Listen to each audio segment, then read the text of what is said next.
ہم میں سے بہت سے لوگ آیت الکرسی پڑھتے تو ہیں لیکن بغیر سمجھے، بغیر جانے کہ یہ آیت بتاتی کیا ہے تو یہ ایک آیت، لیکن اس کی فضیلت کے بارے میں بہت سی احادیث وارد ہوئی ہیں۔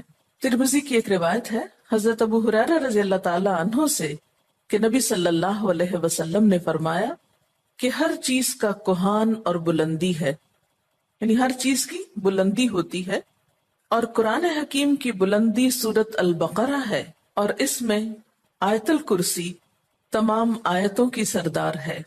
یعنی ہر چیز کی ایک بلندی ہوتی ہے۔ قرآن کی بلندی کس میں ہے؟ سورت البقرہ میں، اور سورت البقرہ میں ایک آیت ہے جو تمام آیتوں کی سردار ہے، اور وہ کون سی آیت ہے؟ آیت الکرسی۔ حضرت ابی ابن کعب سے روایت ہے کہ نبی صلی اللہ علیہ وسلم نے فرمایا، اے ابو المنذر، اللہ کی کتاب میں تمہارے پاس سب سے افضل آیت کون سی ہے؟ عرض کیا، اللہ اور اس کا رسول خوب جانتا ہے۔ آپ نے فرمایا، اے ابو المنذر، اللہ کی کتاب کی آیات میں کون سی آیت تمہارے پاس سب سے بڑی ہے؟ انہوں نے عرض کیا، اللہ لا الہ الا هو الحی القیوم۔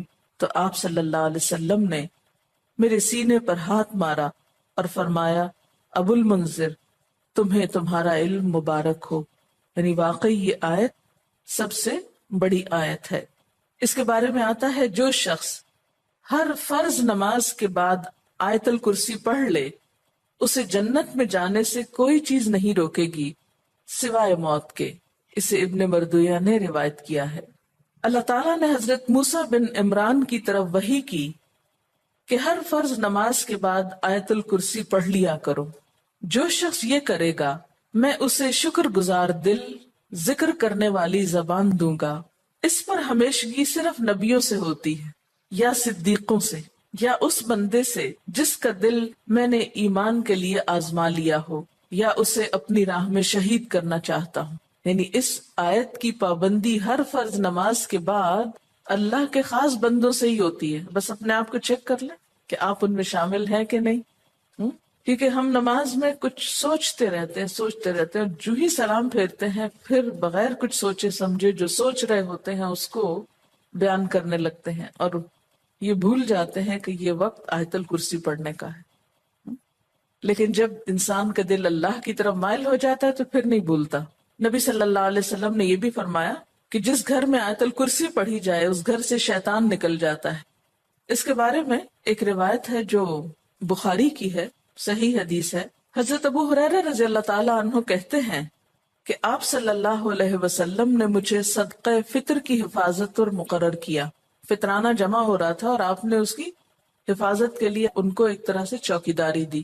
کوئی شخص آیا اور غلہ چوری کرنے لگا، میں نے اسے پکڑ لیا اور کہا، میں تجھے رسول اللہ صلی اللہ علیہ وسلم کے پاس لے جاؤں گا۔ وہ کہنے لگا، میں محتاج ہوں، عیالدار ہوں، سخت تکلیف میں ہوں۔ چنانچہ میں نے اسے چھوڑ دیا۔ جب صبح ہوئی تو آپ نے مجھ سے پوچھا، ابو ہریرہ، آج رات تمہارے قیدی نے کیا کہا تھا؟ میں نے کہا، یا رسول اللہ صلی اللہ علیہ وسلم، اس نے محتاجی اور عیالداری کا شکوہ کیا تھا، مجھے رحم آیا تو میں نے اسے چھوڑ دیا۔ آپ نے فرمایا، دھیان رکھنا، وہ جھوٹا ہے، وہ پھر تمہارے پاس آئے گا۔ چنانچہ اگلی رات وہ پھر آیا اور غلہ اٹھانے لگا، میں نے اسے پکڑ لیا اور کہا، آج تو ضرور میں تمہیں نبی صلی اللہ علیہ وسلم کے پاس لے جاؤں گا۔ وہ کہنے لگا، مجھے چھوڑ دو، میں محتاج ہوں، عیالدار ہوں، آئندہ نہیں آؤں گا۔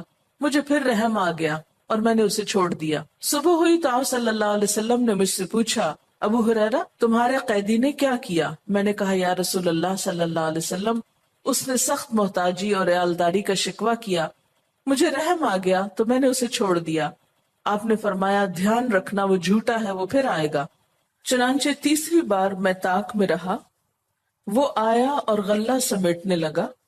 میں نے کہا، اب تو میں تمہیں ضرور آپ صلی اللہ علیہ وسلم کے پاس لے جاؤں گا، اب یہ تیسری بار ہے، تو ہر بار یہی کہتا ہے کہ پھر نہ آؤں گا، مگر پھر آتا رہا۔ اس نے کہا، مجھے چھوڑ دو، میں تمہیں چند کلمے سکھاتا ہوں جو تمہیں فائدہ دیں گے۔ میں نے کہا، وہ کیا ہیں؟ کہنے لگا، جب تو سونے لگے تو آیت الکرسی پڑھ لیا کر، اللہ کی طرف سے ایک فرشتہ تیرا نگہبان ہوگا اور صبح تک شیطان تیرے پاس نہ آئے گا۔ صبح ہوئی تو آپ صلی اللہ علیہ وسلم نے مجھ سے پوچھا تیرے قیدی نے آج رات کیا کیا؟ میں نے آپ صلی اللہ علیہ وسلم کو ساری بات بتلا دی تو آپ صلی اللہ علیہ وسلم نے فرمایا اس نے یہ بات سچی کہی حالانکہ وہ جھوٹا ہے۔ پھر آپ نے مجھ سے کہا ابو ہریرہ جانتے ہو 3 راتوں سے کون تمہارے پاس آتا رہا ہے؟ میں نے کہا نہیں۔ آپ صلی اللہ علیہ وسلم نے فرمایا وہ شیطان تھا جو انسانی شکل میں آ رہا تھا۔ اچھا آپ نے دیکھا ہوگا کہ بعض لوگ اس بات کی شکایت کرتے ہیں کہ ان کے پیسے لاکر میں سے اور تالے میں سے چوری ہو جاتے ہیں، ایک ایسی جگہ سے ان کے پیسے چرائے جاتے ہیں کہ جس کی چابی ان کے سوا کسی اور کے پاس نہیں۔ یہ بھی احتمال ہو سکتا ہے کہ اسی قسم کا کوئی شیطان آ کر ایسی حرکت کرتا ہو، تو اس کا حل یہی ہے کہ انسان سونے سے پہلے آیت الکرسی پڑھ کر چاروں طرف پھونک مارے تو پھر حفاظت ہو جاتی۔ آپ گھر سے نکلنے لگے یا ایسے اپنے لاکر کو لاک کرنے لگے تو آیت الکرسی پڑھ کر اس پر پھونک مار دے تو اللہ تعالیٰ ایک چوکیدار مقرر کر دیں گے، ایک فرشتے کو، پھر کوئی نہیں چرا سکے گا اس کو۔ تو بہرحال آیت الکرسی جو ہے یہ بہت ہی فضیلت والی آیت ہے۔ چلیے اب دیکھتے ہیں کہ اس آیت میں ہے کیا۔ اللہ لا الہ الا ہو، اللہ تعالیٰ اس کے سوا کوئی الہ نہیں۔ الہ کون ہوتا ہے؟ اس کا معنی عام طور پر معبود کیا جاتا ہے، لیکن بنیادی طور پر الہ کا معنی ہوتا ہے خالق، رازق، مالک، حاجت روا، مشکل کشا، عبادت کے لائق۔ ظاہر ہے جس نے پیدا کیا، جو روزی دیتا ہے، وہی مالک ہونے کا حقدار ہے۔ پھر جو ہماری حاجتیں پوری کرتا ہے، جو ہماری مشکلیں آسان کرتا ہے، وہی اس لائق ہے کہ ہم اس کی عبادت بھی کریں۔ تو اللہ لا الہ الا ہو، اللہ تعالیٰ وہی عبادت کے لائق ہے۔ الحی القیوم، زندہ ہے، قائم رہنے والا ہے، دوسروں کو قائم رکھنے والا ہے۔ لا تأخذہ سنۃ ولا نوم، نہ اس کو اونگ آتی ہے اور نہ نیند آتی ہے۔ لہو ما فی السماوات وما فی الارض، اسی کے لیے ہے جو آسمانوں میں ہے اور جو زمین میں۔ من ذا الذی یشفع عندہ الا باذنہ، کون ہے جو اس کے پاس سفارش کر سکے مگر اسی کے اذن سے۔ یعلم ما بین ایدیہم وما خلفہم، وہ جانتا ہے جو ان کے آگے ہے اور جو ان کے پیچھے ہے۔ ولا یحیطون بشیء من علمہ الا بما شاء، اور وہ اس کے علم میں سے کسی چیز کا احاطہ نہیں کر سکتے مگر جو وہ خود چاہے۔ پھر فرمایا وسع کرسیہ السماوات والارض، وسیع ہے اس کی کرسی آسمان و زمین پر۔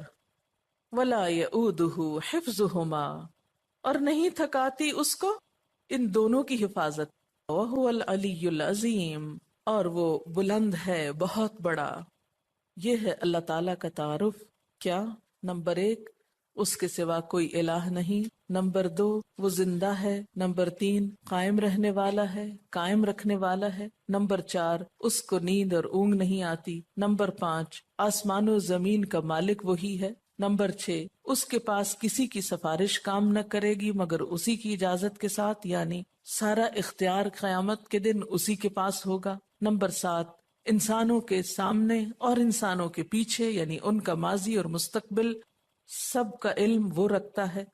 نمبر 8، اس کے علم میں سے کوئی کچھ نہیں لے سکتا مگر جتنا وہ چاہے، یعنی اللہ کے علم جیسا علم کسی اور کا نہیں۔ نمبر 9، اس کی حکومت، قدرت، عظمت، اقتدار یا علم آسمان و زمین پر محیط ہے، چھایا ہوا ہے۔ اور نمبر 10، ان دونوں کی حفاظت اس کے لیے کچھ مشکل کام نہیں۔